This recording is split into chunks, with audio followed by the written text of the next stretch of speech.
I talked to my oncologist on the phone and he was like, I'm so sorry, like your cancer is incurable. And I literally responded to him by being like, but I can beat it, right?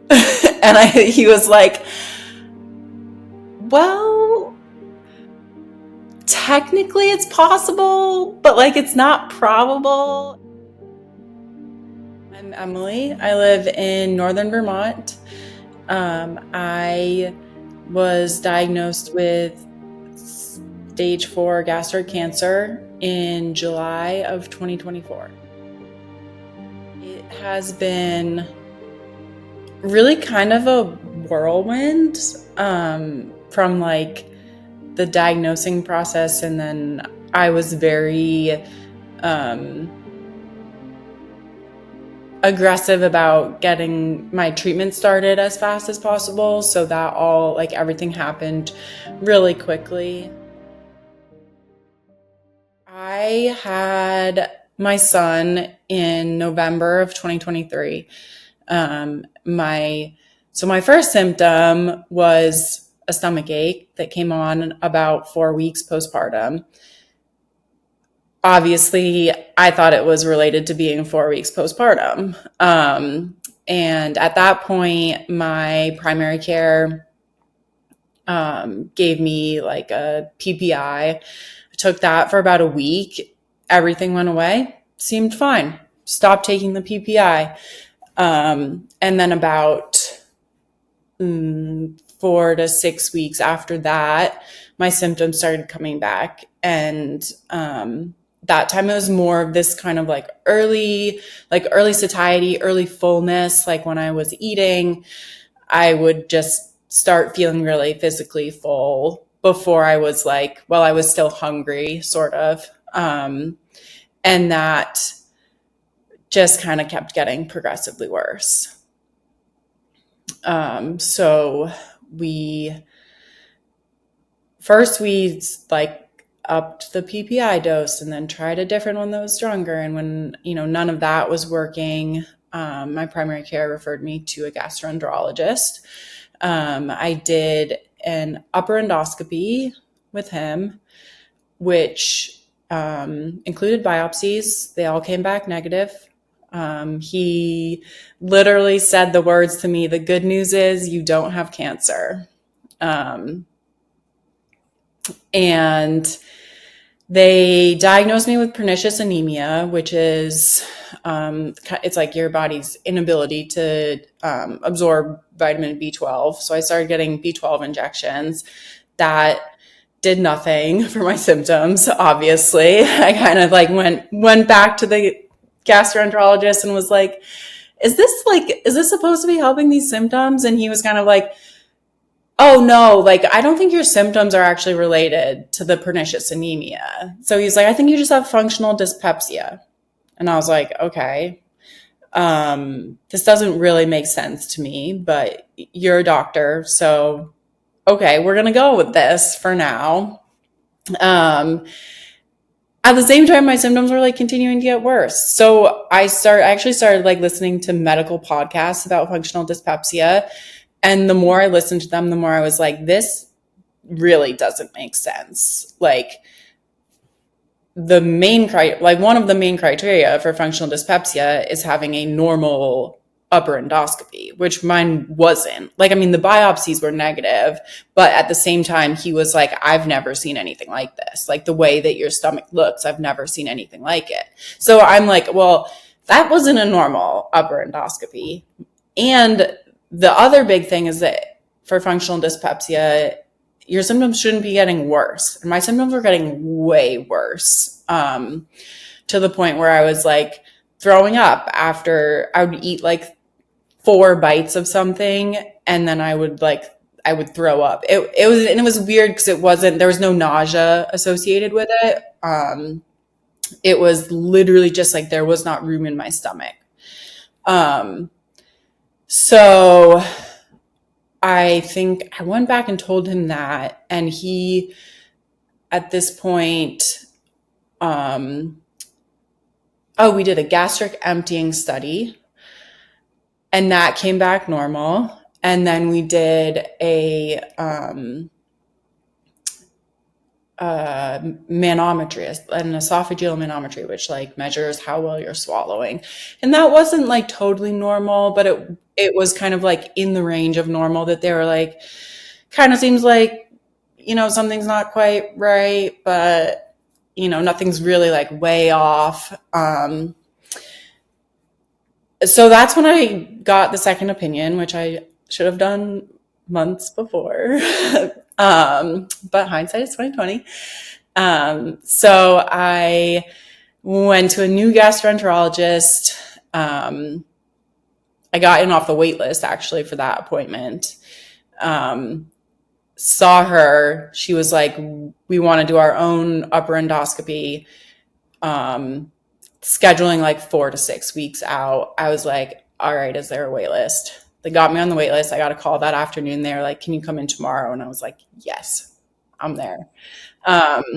We did. So the second upper endoscopy, basically the doctor came out of that and met with me and my husband and was like, I went back and forth on whether to even tell you this right now, but like, I don't know what else this could be. Like, I think this is cancer. Got the biopsies back, which confirmed that it was cancer. So at this point, we thought that it hadn't spread. They thought stage 2 or 3. They weren't seeing any spread. They were like, we need to do a diagnostic laparoscopy, and a PET scan just to kind of like confirm everything. It's part of the like staging process. So we did that. It was like 2 days apart. I had my first chemo scheduled for the next Monday. And the diagnostic laparoscopy, they did, what is it called? These like washes inside my abdomen. And those, came back positive. And then actually it was, so I did my first chemo. So I did 1 round of flot, which is like what you would do if you're preparing for surgery, like for the total gastrectomy. That had been the plan: 4 rounds of flot, total gastrectomy, 4 more rounds of flot. So I did the first one of those. And I think it was that evening I got home and got the call that, they got my PET scan results back and it had spread to my lymph nodes and bone. Honestly, it was like such a learning process for me. And it's really hard now to not be like, what if I had like pushed harder sooner? But like, it is what it is. And in the end, I finally was able to like really kind of like stick up for myself. I think it's really hard, like in the medical system, when you have like a doctor who like literally has biopsy results saying like, this isn't cancer. Like, these are the diagnoses that like we don't want to miss. And like, we have these negative biopsy results. So we like know that it's not that. That makes it really hard.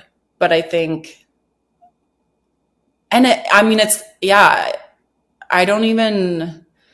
it's hard to even like pinpoint like why I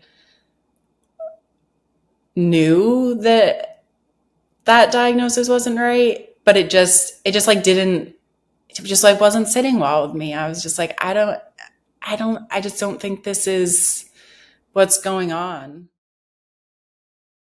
Definitely a lot of like shock, like not really like, no, not fully being able to comprehend really like what that meant. I talked to my oncologist on the phone and he was like, I'm so sorry. Like your cancer is incurable. And I literally responded to him by being like, but I can beat it, right? And he was like, well, technically it's possible, but like it's not probable. And I was like, okay, so I can beat it. And I think that is kind of, that's kind of like a sentiment that I have continued and continue to hold. And I think that it's shifted from at the beginning, maybe coming from a place of um, like shock and just like I don't know, like not fully understanding like what it means to have stage 4 cancer. Um, and has kind of shifted from that to, understanding, but kind of like refusing to just accept that and really fighting to keep a more positive outlook on things. I switched from FLOT to full Fox chemotherapy. We added immunotherapy as well. Um, and kind of when I started at that point, they like no one could really like give me a set number of rounds of chemo. They're like, all right, we're just gonna like do this indefinitely. Um, I talked to one oncologist who I still am working with a little bit now, but he basically was like, we're just gonna do it until it stops working. And I was like, okay. And he's like, which like, and he's like, which, like typically it's like around a year for like gastric cancer. Um, so yeah, they basically told me that I had a year to live.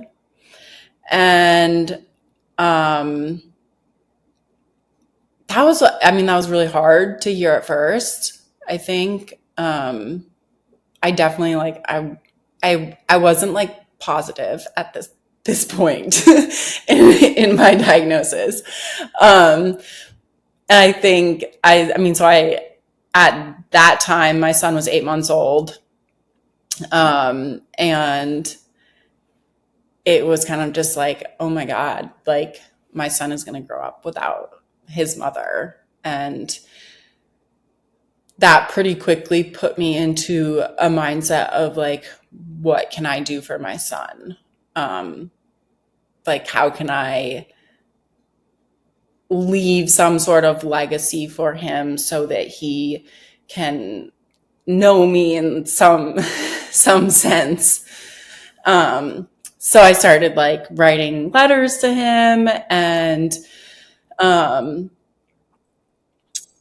I do most of the cooking in our house. So I started making my husband a cookbook so he could like continue making all of like the my kind of like favorite go-to meals and stuff like that. And then from there, it kind of it was this natural progression into like, if I only have a year left to live, like I'm going to make the most out of every single day that I have and every moment that I have with my son. Like I'm going to be present and I'm going to be enjoying it.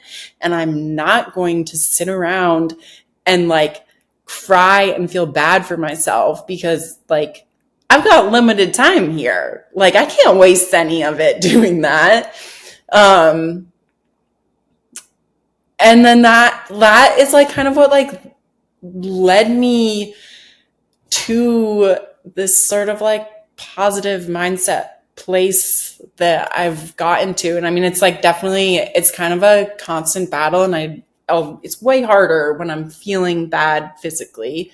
Um, and I'm constantly having to sort of like talk back to those little negative voices in my head, which makes me sound crazy. I don't think I'm crazy, but I think we all have like those like little negative voices being like, but what if? And yeah, so it's kind of like, it's like constantly reprogramming my brain. So this little negative thought creeps in and I acknowledge it. Yeah, this is scary. It's a scary situation to be in, but also I can beat this. My body is strong and capable, and my mind is strong, and science is amazing, and anything's possible. People have beaten stage 4 cancer before, and people will continue to beat stage 4 cancer, and there's no reason that I can't be one of them. I've always been an athlete. I actually competed in the 2018 Olympics in Pyeongchang. So exercise and training has always been like a big part of my life. And so, kind of felt like I've just shifted. The goal has just shifted, right? It's like, instead of training to really be in like peak competing form, instead I am, I'm like training to be able to like withstand these like chemo treatments. But also more than that, like, I mean, I think that helped my mindset so much, because it kept me feeling like myself. Like if I can get out and work out, like that makes me feel like myself. And I lost a lot of weight, like before I was even really diagnosed. Like that was my lowest weight was when I was diagnosed. And then, basically as soon as I started chemo, my symptoms started getting better. And so I was actually like gaining weight, and, I think gaining muscle. I hope gaining muscle. That's like one of my goals. So yeah, I think like being able to get out and work out and, like walking, running, skiing in the winter, lifting weights, all of that just like makes me feel physically good, which keeps my head in the right place, and, keeps me feeling like myself. And it feels like something very like tangible and easy that I can do that is going to have an impact on my cancer treatment. I finished 12 rounds well, I guess it was technically 11 rounds of FOLFOX plus the one of FLOT at the beginning. So 12 total with the oxaliplatin. And now I'm on sort of more of a maintenance therapy. I am doing the immunotherapy infusion still, and I just started capecitabine. So it's a chemo pill. So it's like exciting to feel like I'm at like potentially this like maintenance phase. It's also very nerve-wracking to be like switching treatment, and not know what's going to happen. My son, and,